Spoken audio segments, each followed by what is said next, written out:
Counting down.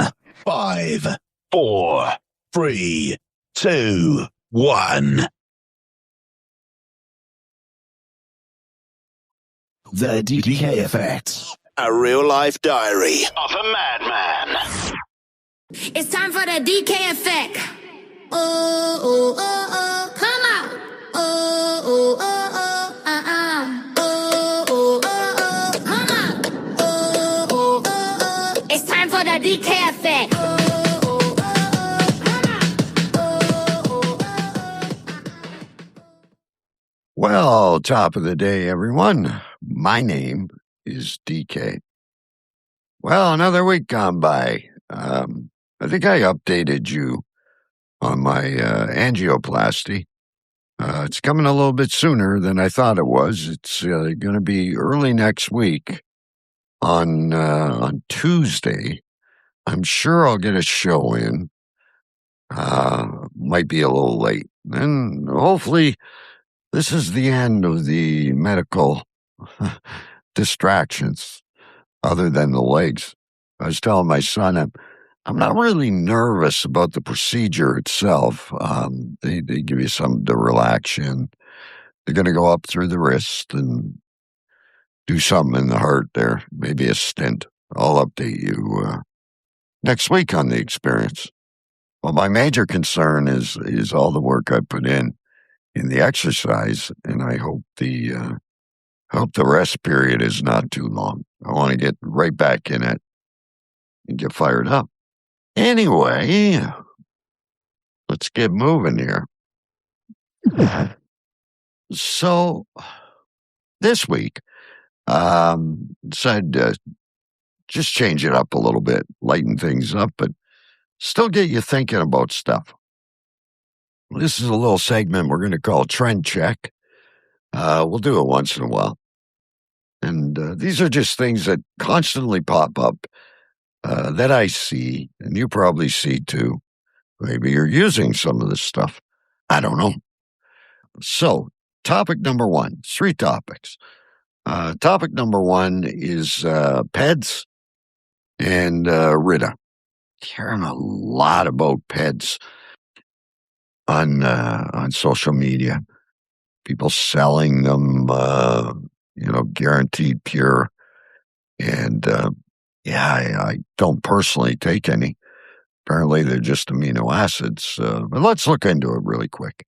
Let's start today's trend check with a shortcut that's quietly taking over our culture.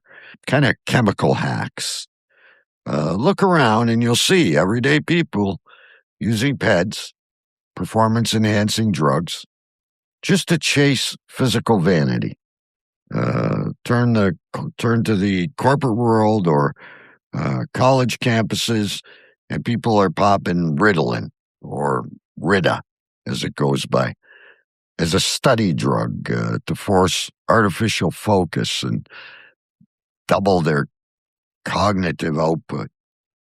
We are obsessed with manufacturing a version of ourselves that can run on overdrive. So let's look at the pros and cons. So the pros of these performance-enhancing drugs, on the surface, I guess they deliver. You get an immediate spike of energy, temporary laser focus, and fast physical changes. It gives you the illusion of being superhuman. Cons? You're borrowing tomorrow's health to pay for today's output. You risk heart stress, hormonal crashes, and dangerous psychological dependency. You trap yourself into relying on an external crutch instead of building genuine, sustainable internal habits. So here's some food for thought. If we are constantly using chemical hacks just to survive our current lives, are we actually fixing the problem? Or are we just masking the fact that our daily pace is completely unsustainable? Shortcuts look good on day one, but the toll always comes due. Which brings us to our second thing, which is Ozempic. And I call this the heavyweight champion of modern fats, Ozempic. What started as a breakthrough for diabetes medication has morphed into a global blockbuster weight loss frenzy. Hollywood elite, tech billionaires, and everyday folks are using it to completely override their biology.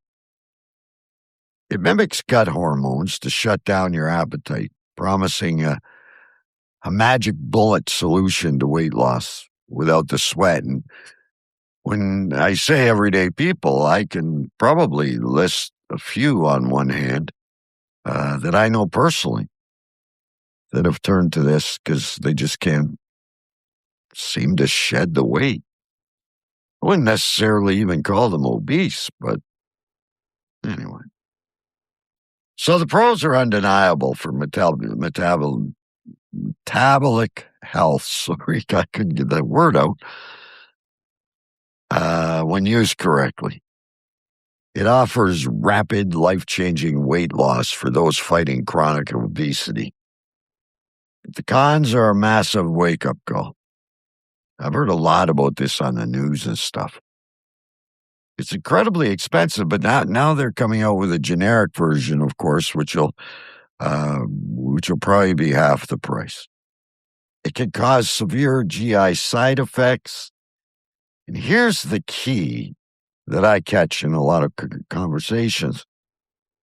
It can cause you to lose vital muscle mass alongside the fat.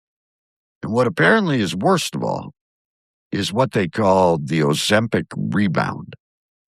The second you stop taking it, your biology snaps back and the weight often floods right back.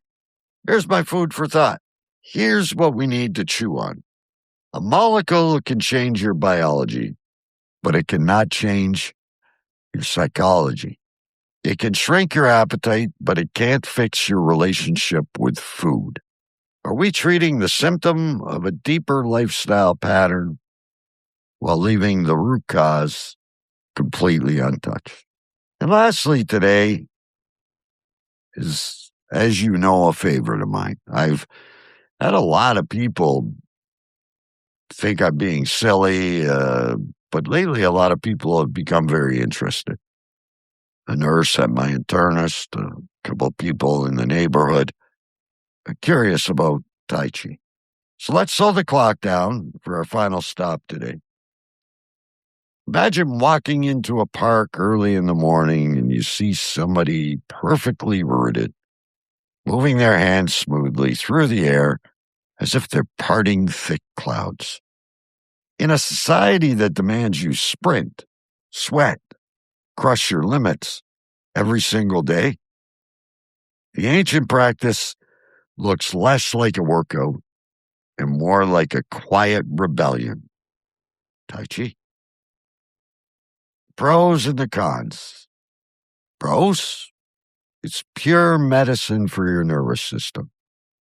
By focusing on alignment, weight distribution, and controlled breathing, you build deep muscular stability, unlock your tight joints, and lower your stress hormones instantly.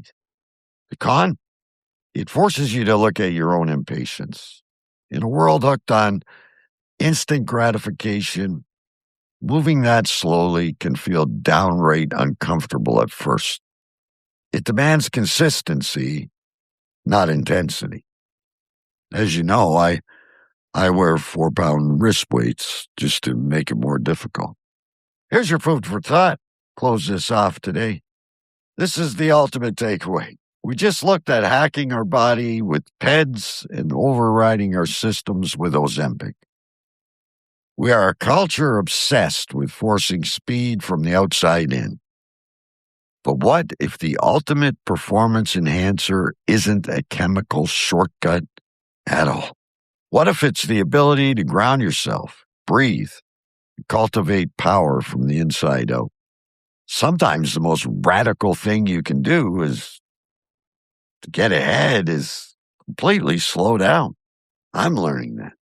All right, we're going to go to a brand new guest. Tom is with us today. We'll hear the first of his 3-part interview, and then I'll be back with my second segment.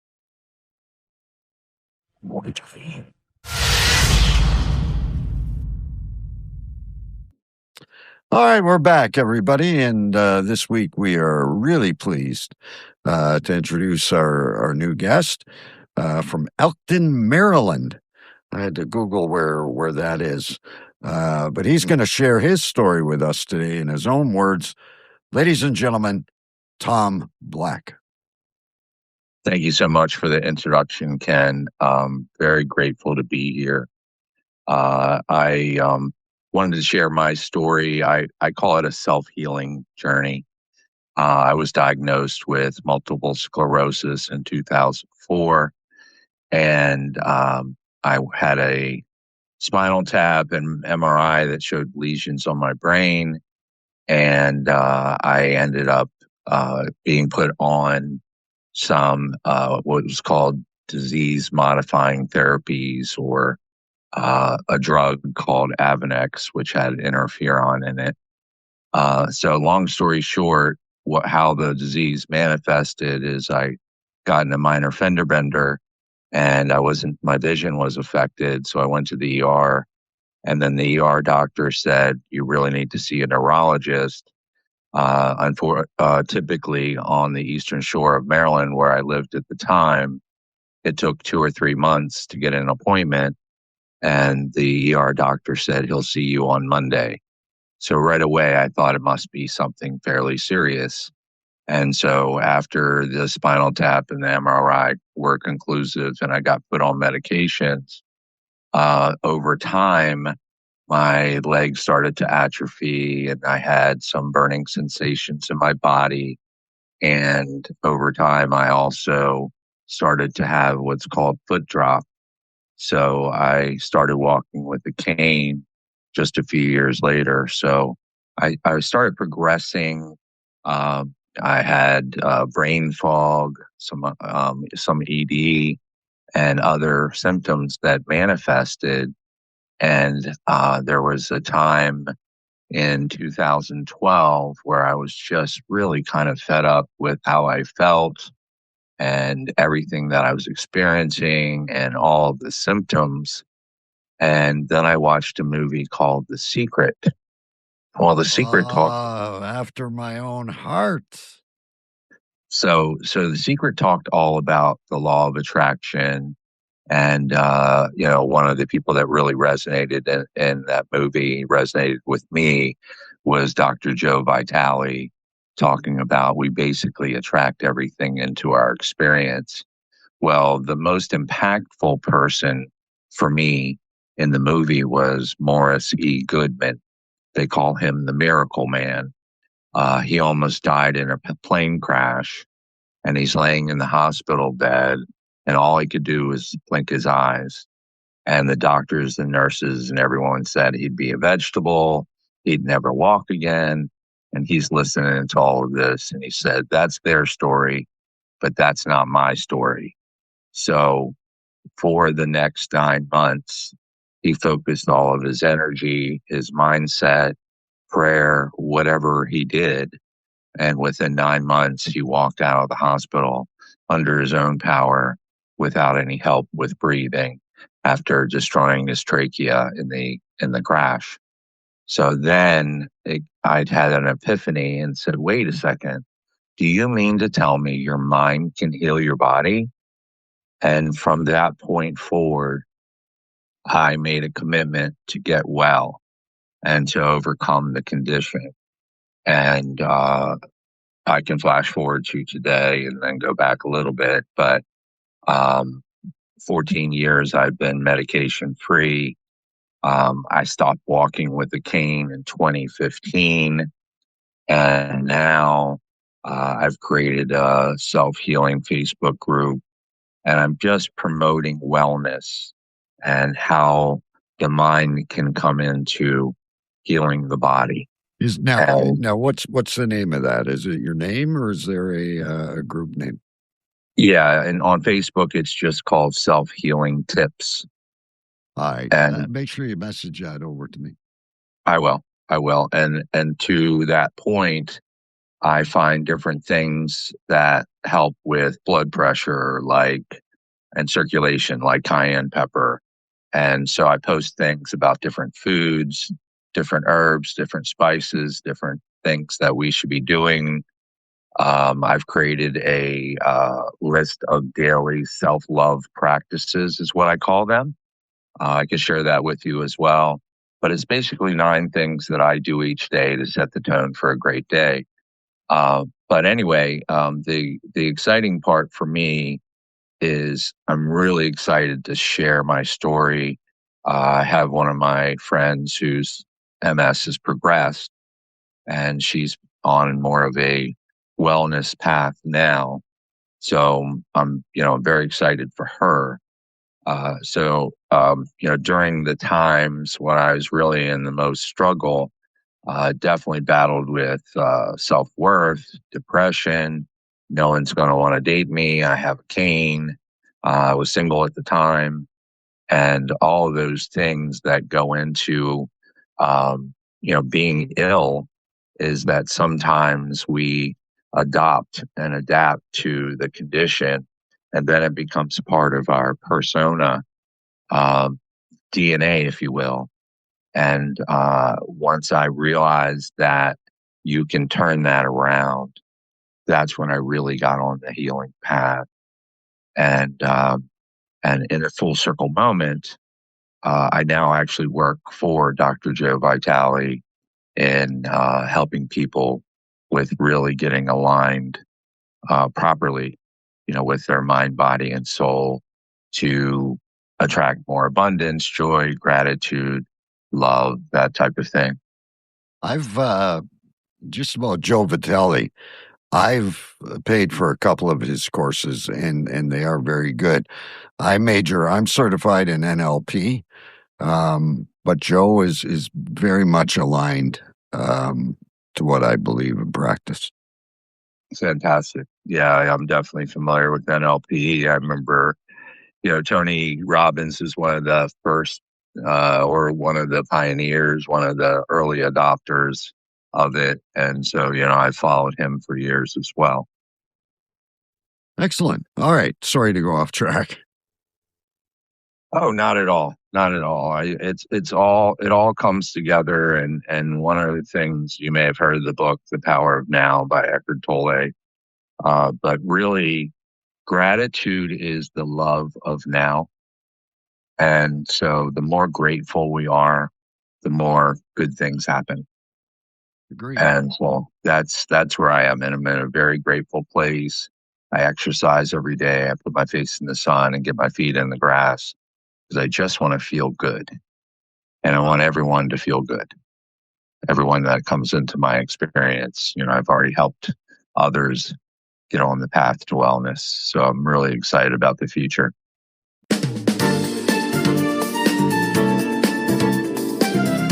Everything the DK Effect all in one place. www.thedkeffect.ca. All our social media links. Facebook, Instagram, TikTok, and YouTube. A library of articles that go into detail on subjects covered on the show. And other articles including mental health, personal growth, fitness, and success stories. An easy way to contact us with questions or if you want to share your story on the show. Yep. All of that in one place to assist you on your life journey. It all starts with taking the first step at www.thedkeffect.ca. Back over to you, Dicker. Back over to you, Dicker. Back over to you, Dicker. Back over to you, Dicker. Back over to you, Dicker. Habits versus goals. So I was watching another speaker earlier in the week, and this one really got me thinking. Now, this is not necessarily my opinion. It's something for us to debate and think about. It really did get me thinking. Have we been sold a massive lie about success? Every self-help book, every corporate seminar, and every motivational guru tells you the exact same thing. Set bigger goals, write them down, put them on a vision board, focus entirely on the finish line. But let's have a real debate about that today. If goals are the secret to winning, why do people with the exact same goals get entirely different results? Think about it. At the start of any sports season, every single team has the exact same goal: to win the championship. At the start of a job hunt, every applicant has the same goal: to get hired. If the winners and the losers share the exact same destination, then the goal cannot be the variable that changes the game. So, is a goal just an event in the future? It's a target. But a habit is a vote that you can cast for who you are right now, in this exact moment. Here's the truth that will get your brain firing today. Goals are not something you chase. Goals are just a byproduct of your habits.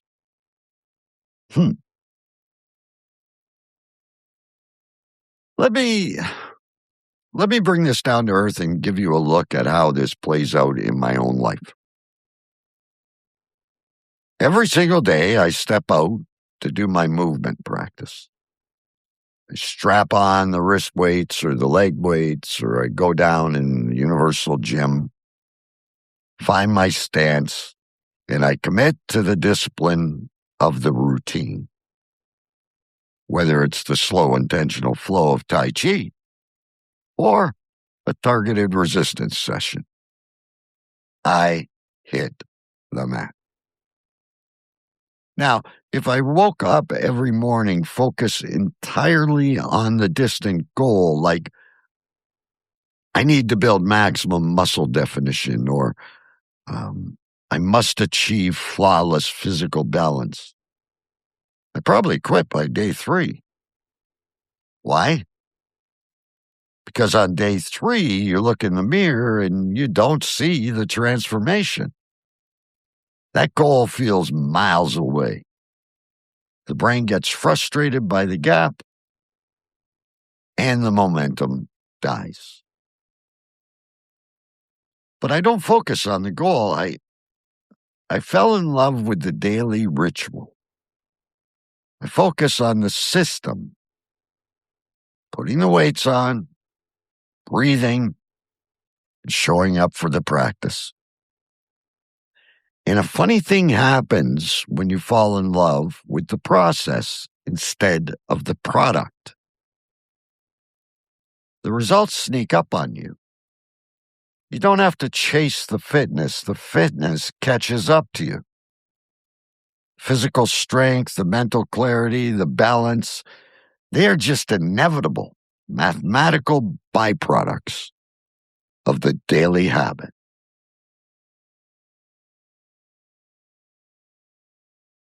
So why does the brain fight us on this?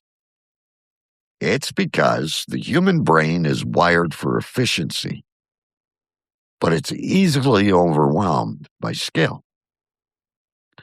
When you stare at a massive goal like writing a book, building a business, or transforming your entire lifestyle, your brain looks at the sheer distance between where you are and where you want to be.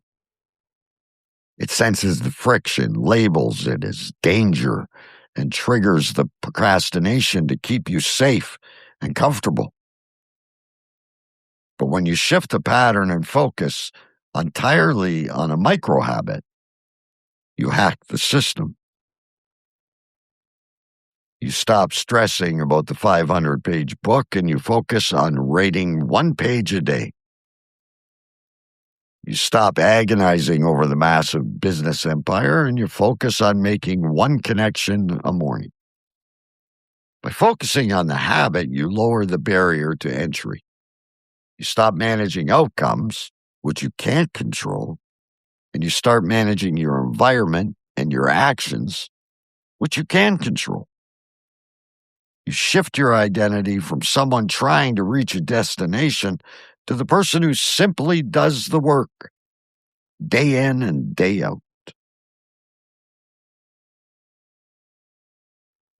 So, my challenge for us today is simple. Stop staring at the scoreboard and fix the play on the field. If you completely ignored your goals for the next 6 months and focused entirely on your systems, would you still get the result? Absolutely. In fact, you'd probably blow past it. Look at your life right now. What is one tiny, non-negotiable habit you can install tomorrow morning that makes your grandest vision an absolute certainty? Forget the finish line. Fall in love with the practice. Because at the end of the day, we don't rise to the level of our goals. We fall in love with the level of our systems.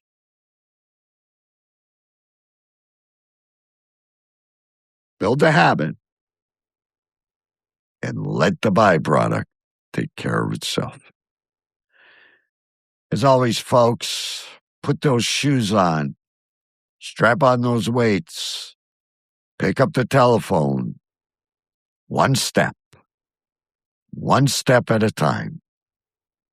Remember that anonymous letter we read last week. Thank you to Tom for stopping by. We'll get more for him next week. Be kind to others. Most of all, be kind to yourself. Till next time, I'm DK. Never, never, never look back. Keep going and don't give up. Never, never, never look back. Keep going and don't give up. Never, never, never look back. Never, never, never look back. Keep going.